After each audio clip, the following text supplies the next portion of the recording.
is Ashley, and this is a podcast or vlog all about fiber arts. So mostly knitting, some sewing, and a little bit of spinning. So thanks so much for joining. Today we're going to talk a little bit about some projects that I've been working on, some pattern design, and some dream planning that I have on my mind. And also I wanted to take you on a little yarn shop tour. We were traveling the past couple of weeks. We went and visited some family in the States, and so I thought I would take you along to see their local yarn shop there in Crossville, Tennessee.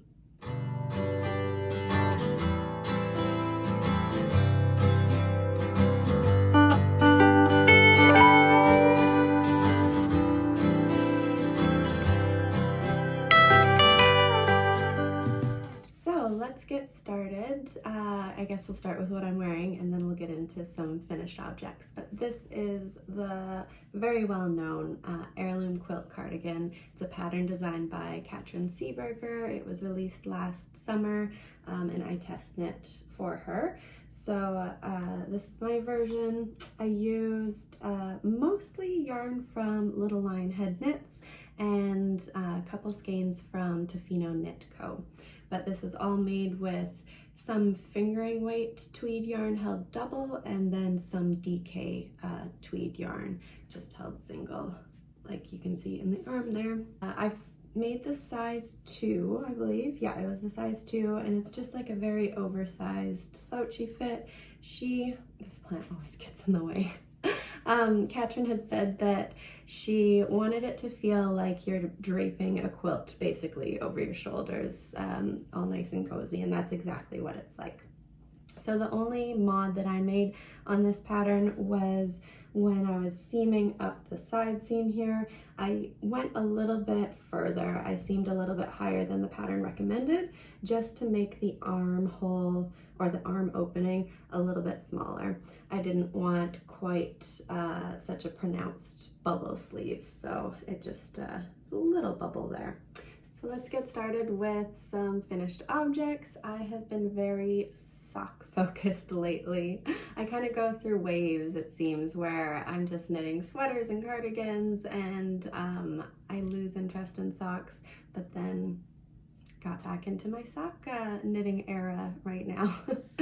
I think sock knitting was my first true love with knitting. Obviously I learned just like knitting flat, you know, squares and rectangles, like scarves basically. But when I knit my first sock, that kind of just opened the world of knitting to me, that you can, you know, curve and increase and decrease and just make different shapes to actually fit your body. And I found that so fascinating.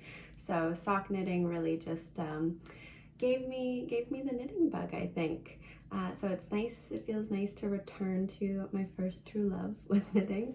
And yeah, this past month I've been finishing up quite a few pairs of socks. So I'll show you them here. This is my first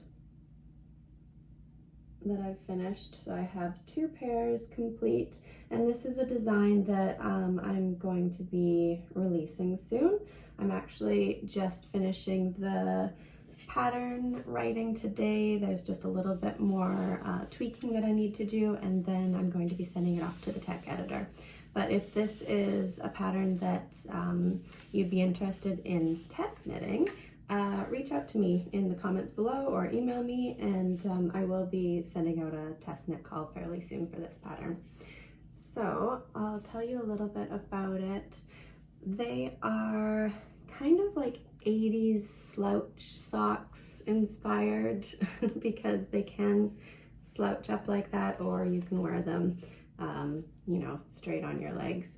But the pattern is made with this textured colorwork. So the colorwork is actually purled, and because of the purling and then going back to stockinette knitting, it does lend itself to slouching down quite nicely. And it just makes this nice sort of wavy design there. So this first sample I knit using Zeezee Textiles sock set from her in the colorways, I think it was 5 flies and Rembrandt's shutters. I think the variegated was 5 flies, and then the red is Rembrandt's shutters.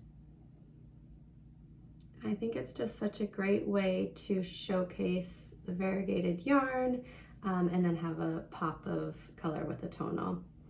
I don't know about you, but sometimes I find variegated yarns are just so stunning and so beautiful, but as soon as you start adding some texture or some lace or something, it can kind of get lost in it or muddled in with all the color changes. So I like how this is just plain stockinette to let that variegated color shine. This is the first sample, and then I'll show you the second sample and I'll tell you a little bit about their differences.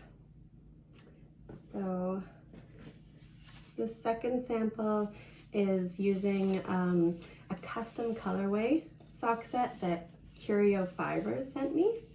And if you have a chance, go check out her website because she offers this really cool service to create a custom colorway for you. So we chatted, I sent her some inspiration photos, and then she came up with this colorway, which is just so cool, so fun. If you have a favorite color palette that you love, she is really good at bringing that to life. So in this pair, I just did 1 chart repeat rather than 2 in the other one, just to show a little variation. You really could do as many repeats as you wanted. If you wanted crazy slouchy socks, you could go nuts. My husband actually wants me to make a pair with like a bunch. He said like 6 repeats to get maximum slouch. We'll see if I have the patience to knit a sock that is that long. So the differences between these two socks here are obviously the leg length, but I wanted to give knitters different options for heels and toes. So in the Curio Fiber sample here, I just did your classic heel flap and gusset, and then your usual decreases on the side of the toes. So these are really well known heel and toe techniques. They fit really well, they're tried and true, people like them, so I wanted to include that in the pattern. But if you wanted to kind of venture outside of your comfort zone a little bit, I decided in this sample to incorporate a new to me heel technique and toe shaping as well, just to keep it interesting, to learn something new. I always like to kind of just broaden my knowledge of construction techniques and maybe find something that I like the personal fit of better than just your classic or really well-known designs. So this one uses it's called a bootstrap heel, and it's from a knitting book called Sock Design by Lara and Neel. I'll put it down in the description box below if you're interested. But basically, you knit the heel flap like normal, and I'll show this actually on a flat, like on this one here. I'll bring it out. Let's see here if you can see it. So your heel flap is knit, and then you start doing decreases in 4 spots. So here, here, here, and here. So you're decreasing in, kind of creating like a curved or a cupped shape, and then you're left with a number of stitches at the very end that you take your heel flap and fold and Kitchener stitch or graft those remaining few stitches. Then you go back to knitting. You have like your instep stitches on hold here, so you'd go back there and pick up stitches along the heel flap on each side. So it's just, yeah, totally new to me construction, and I found it really interesting. I put notes in the pattern on suggestions, and yeah, if this heel flap might be for you. I do think that it is a little bit more narrower of like a cup than other heels are. So, and another thing too is this then doesn't have much of a gusset. So I feel like the fit is probably closer to a short row heel or a short row sock where there's no gusset, and then you have your little heel kind of cupping area there, and then go to the leg. So yeah, I think the fit is going to be similar to that. But if you have wider feet or a higher instep that is going to require more space in your socks, then I think your classic heel flap and gusset is going to give you more room there, more space. So there's two options there for you to try out. And then the toe shaping on this one is a little different as well. Rather than doing the decreases along the side of the toe, you actually do the decreases on the front and the back of the toe. And it's the exact same ratio of decreases. So the fit and the shape of the toe is going to be the same, but the look is a little different. And I just think it's kind of a fun sort of variation. So this is your classic normal toe shaping here, or toe decreasing. You can see there's decreases on each side there and on the back. But now with this one, the decreases are right there and there on the front and the back. So I'll hold these up side by side or next to each other.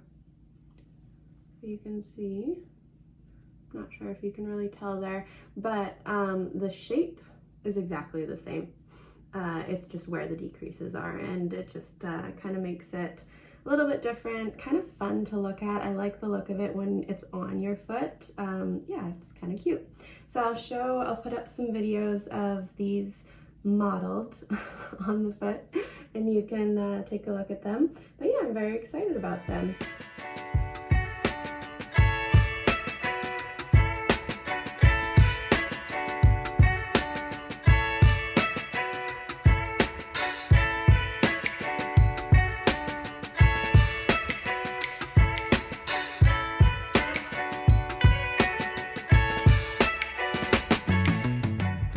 Fun to work on, and again, yeah, just learning new techniques and new construction styles was really interesting to me.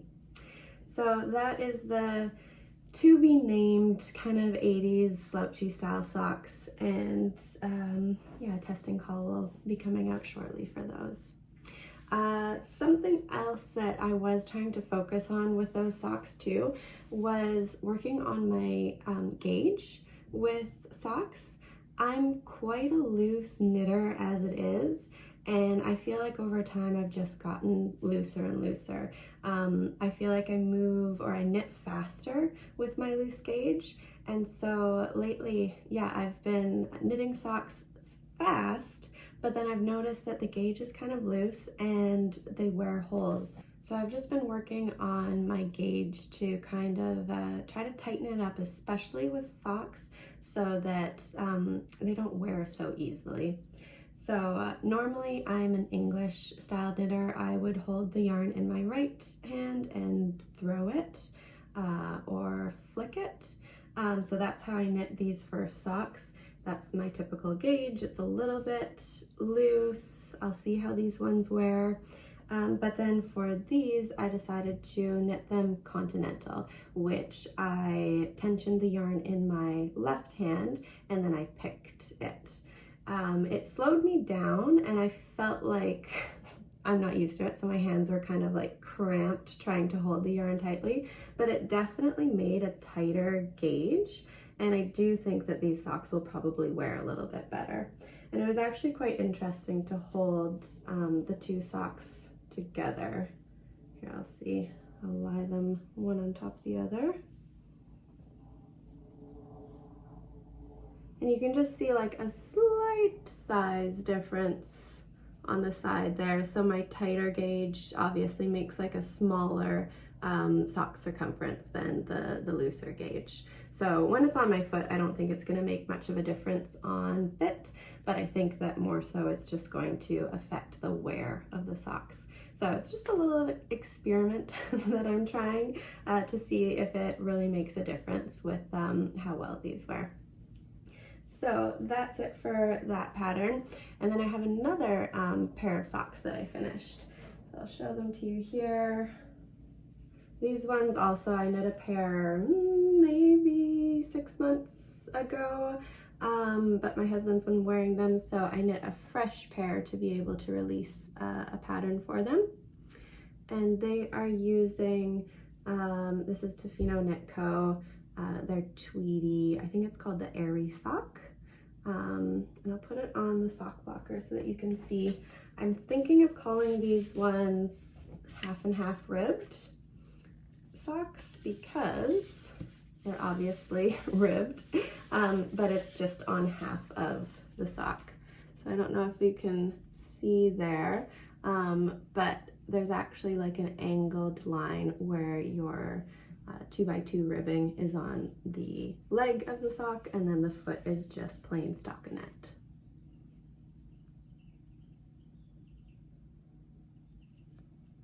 So these are toe up socks. So you start casting on at the toe, do your increases. There's a little purl bump line at the toe. You start doing gusset increases, and then this is called a fleagle heel, which the heel is actually kind of like a triangle shape, and so it lends itself nicely to just that like angle going up the side of the sock. So the heel introduces that 2x2 ribbing, and then you carry it up to the front of the sock and then do the 2x2 ribbing all the way until you change to 1x1 ribbing just for a little bit for extra snugness at the leg of the sock. So that's these. This is a pair for my husband. And I'll show you the pair that I'm making for myself. In my little bestie bag that I sewed the other week. I'm really liking this as just like a small project bag on the go. It's perfect for just a little pair of socks. So I have my version here. And this is using little Lionhead Co tweed sock yarn. I got this a long time ago. I believe she just called this the Totally Rad sock set.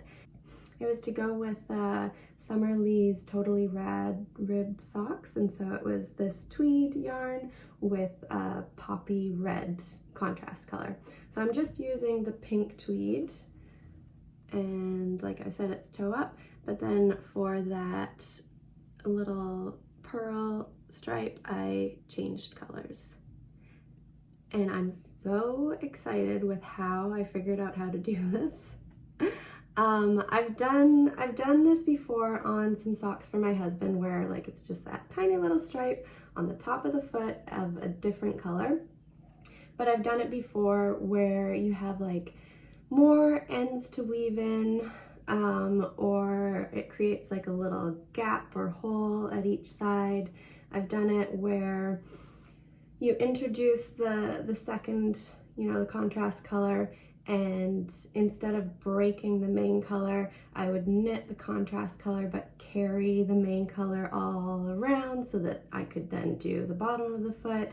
But I found like the tension was just a little tight and off. So this was just a fun little trick that I figured out, and I'm gonna include it in the pattern. I might release a video showing how to do it, but yeah, it came to me one night when I was knitting. I was like, oh, that works perfectly. So yeah, I'm very pleased with that little trick, and I'll include it in the pattern as well. So I did have a question come to mind when I was knitting these socks.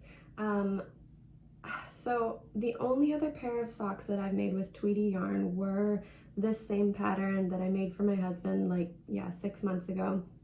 And It was Tweety yarn that was 85% merino, 15% nylon, and he wore a hole in them so quickly. He has other socks that he's had for like 3 going on 4 years and no holes, and for some reason in less than 6 months that pair wore a hole. So it got me wondering about like the quality of the yarn. Again, that was when I was knitting with a looser tension too, so I really tried to tighten up my tension on these socks.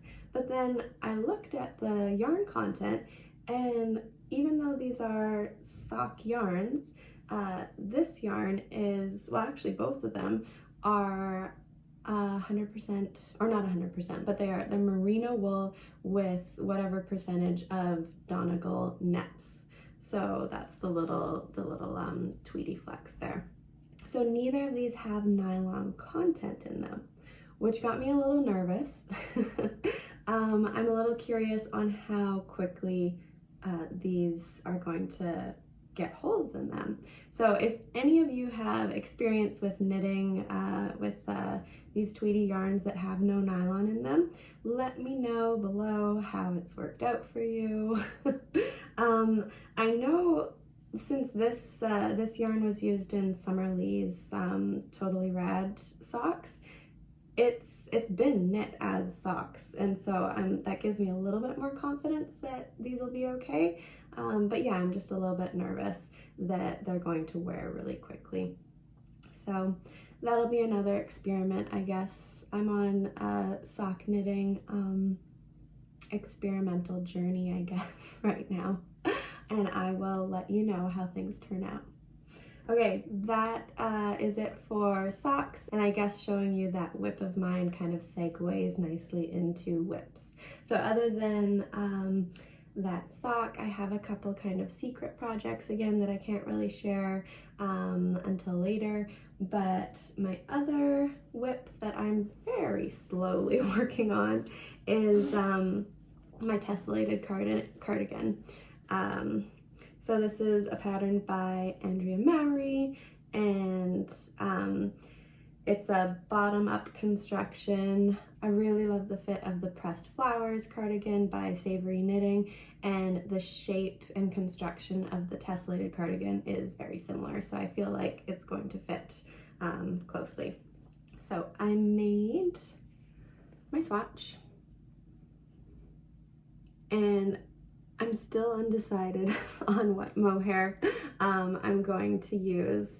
So my main color is this like dark turquoise teal blue, and then I have some different Spincycle Dyed in the wools that I'll use as a contrast color, and then I'm either going to use the blue mohair or the red mohair. So I honestly have gone back and forth a bit on which mohair to go with. The red just seems fun. It kind of is calling out to me right now.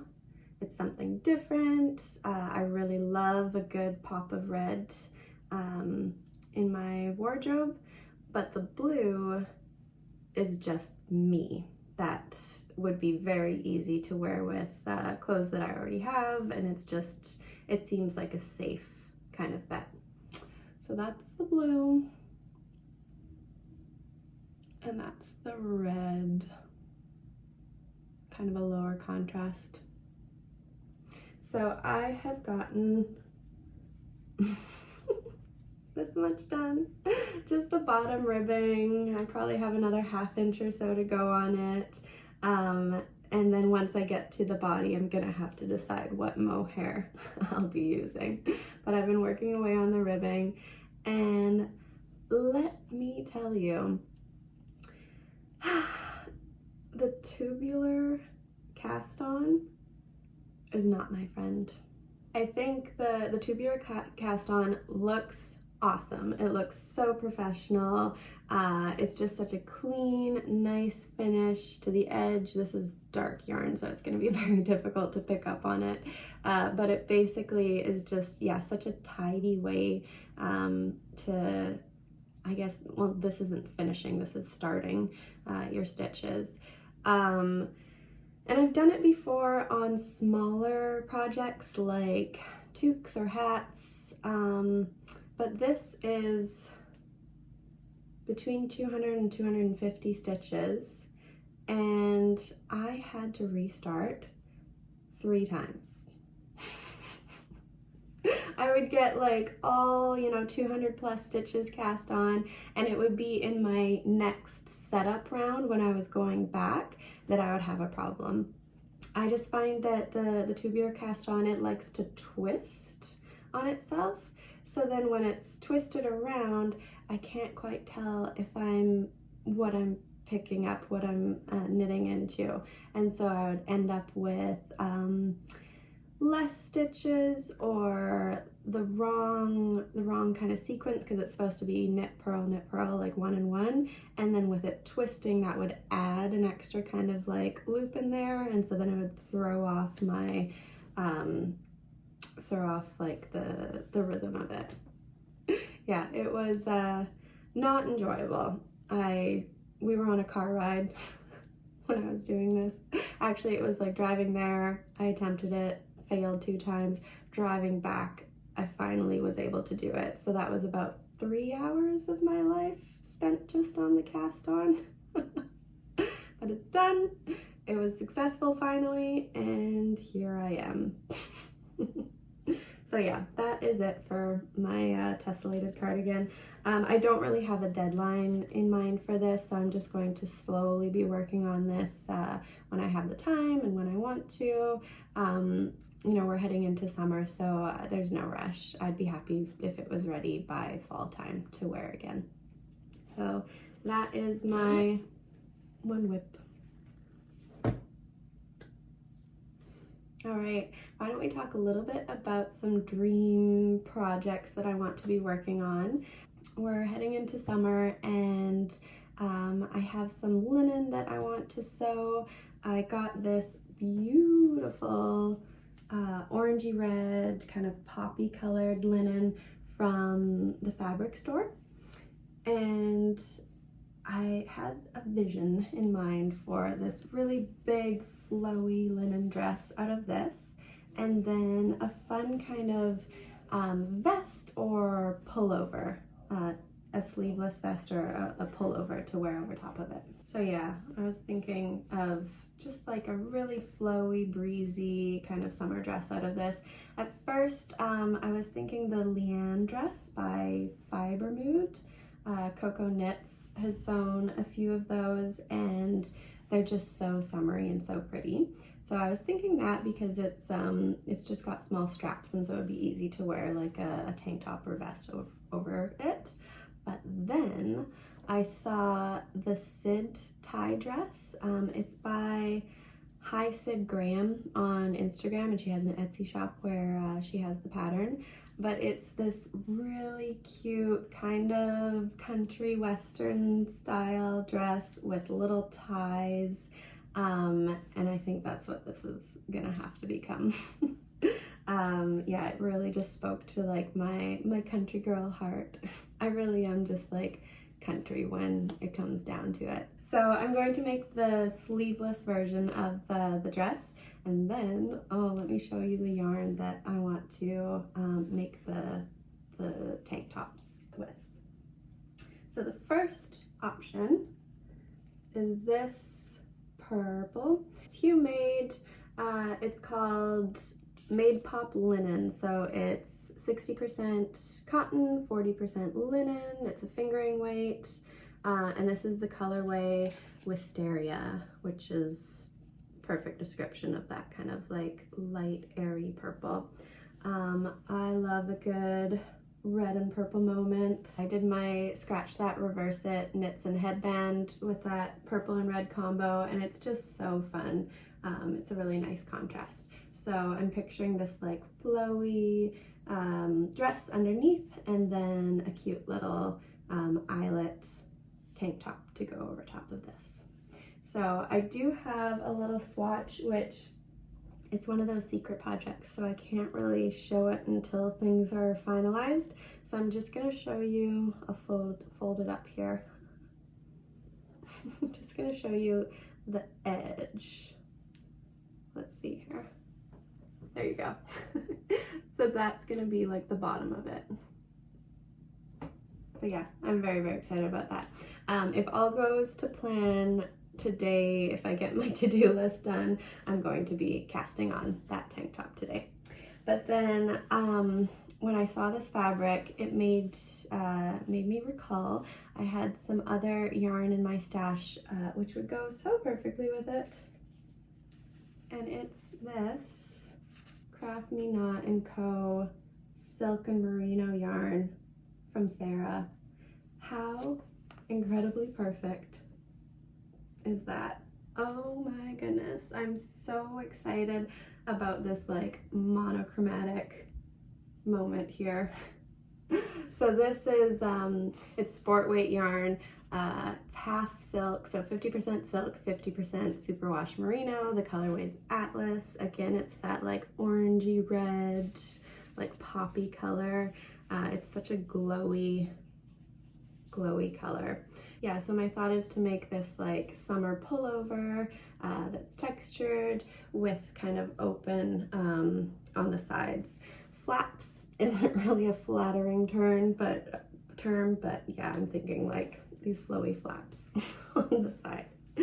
So I'm very excited to do this, but I have some other projects that I need to finish first. So this is going to be waiting for me. So that's it for projects and project planning. Thanks so much for sticking around. Lastly, I just wanted to share with you a little yarn shop tour. So we were in Tennessee visiting my parents-in-law, and their town there is Crossville, Tennessee. So there's this really quaint local yarn shop. It's called the Yarn Patch, and I thought I'd show you a little bit about it. So it's this adorable little shop. It's located on the main strip there, the main street. It's been open since 2006, but the new owner, Heather, has been running it since 2019. And she was there the day that I toured. I've actually been there twice. 2 times that we visited, and she's been there both times. She's so friendly, very helpful with project planning and giving you some tips and just yeah, letting you know what she has in the store. So it's set up when you walk in, the yarn is all separated by weights, starting from lightweight up to the heavier weight, so it's really easy to kind of walk through. She has local Tennessee dyers in a section right near the front there, which is really fun. I always find it interesting when you're visiting a place to kind of see the local wools or local dyers. So there's a few there that were really neat. I'll show you some pictures. One of the local dyers, she's a hand dyer from East Tennessee. And her company is called Unidled Hands. So her yarn is carried at the yarn patch there. Another Tennessee dyer is called Cumberland Fiber Works, and she's from Crossville, Tennessee. So her yarn is carried in the store there too, and just really fun, bright colors. They were really nice to look at. The store also has fiber and spinning wheels and spinning tools, so that was really nice to take a look at and chat with Heather about. So if you're ever in Crossville, Tennessee, I highly recommend just taking a turn off the highway, and you gotta visit Buc-ee's, the gas station, but then also go to the yarn patch. All right, that's it for me today. Thank you so much for sticking around. Let me know what projects you're working on. Do you have any spring or summer knits that you're planning on getting into now that the weather is warming up a little bit? Let me know in the comments below. And if you like this video and this content, please feel free to like the video and subscribe so that you don't miss out on future videos. Thanks so much. Hope you have a wonderful day.